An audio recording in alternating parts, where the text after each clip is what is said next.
ଅସ୍ତରଙ୍ଗ ଦେବୀ ନଦୀରେ ମାଛ ଧରିବା ବେଳେ ମତ୍ସ୍ୟଜୀବୀଙ୍କ ଜାଲରେ ପଡ଼ିଲା 1 କ୍ୱିଣ୍ଟାଲରୁ ଉର୍ଦ୍ଧ୍ୱ ବିରାଟକାୟ ସାଙ୍କୁଚ ମାଛ।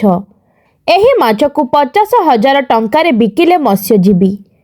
ପୁରୀ ଜିଲ୍ଲା ଅସ୍ତରଙ୍ଗ ବ୍ଲକ କାଳିଆକଣ ଗ୍ରାମର ଶଙ୍କର ବେହେରା, ଝୁମର ବେହେରା, ଗଙ୍ଗାଧର ବେହେରାଙ୍କ ସମେତ 20 ଜଣ ମତ୍ସ୍ୟଜୀବୀ ଦେବୀ ନଦୀରେ ଚେନ୍ ଜାଲରେ ମାଛ ମାରିବା ବେଳେ ଏକ ବିରାଟକାୟ ସାଙ୍କୁଚ ମାଛ ଜାଲରେ ପଡ଼ିଥିଲା।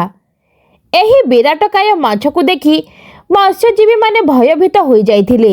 ପ୍ରାୟ 2 ଘଣ୍ଟାର ଅକ୍ଳାନ୍ତ ପରିଶ୍ରମ ପରେ ଏହି ସାଙ୍କୁଚ ମାଛକୁ କୂଳକୁ ଆଣିଥିଲେ। ଏହାର ଓଜନ 1 କ୍ୱିଣ୍ଟାଲରୁ ଉର୍ଦ୍ଧ୍ୱ ହେବ। ଏହି ମାଛ ବିକ୍ରୟ ପାଇଁ କୋଲକାତା ପଠାଯାଇଛି।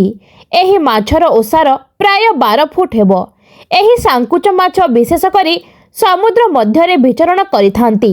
ସମୁଦ୍ର ଭିତରୁ ଖାଦ୍ୟ ଅନ୍ୱେଷଣ କରି ଦେବୀ ମୁହାଣ ନଦୀ ଭିତରକୁ ଚାଲି ଆସିଥିବା ସନ୍ଦେହ କରାଯାଉଛି। ତେବେ ଏହି ମାଛକୁ ଦେଖିବାକୁ ନଦୀ କୂଳରେ ବହୁ ଲୋକଙ୍କ ଭିଡ଼ ଜମିଥିଲା।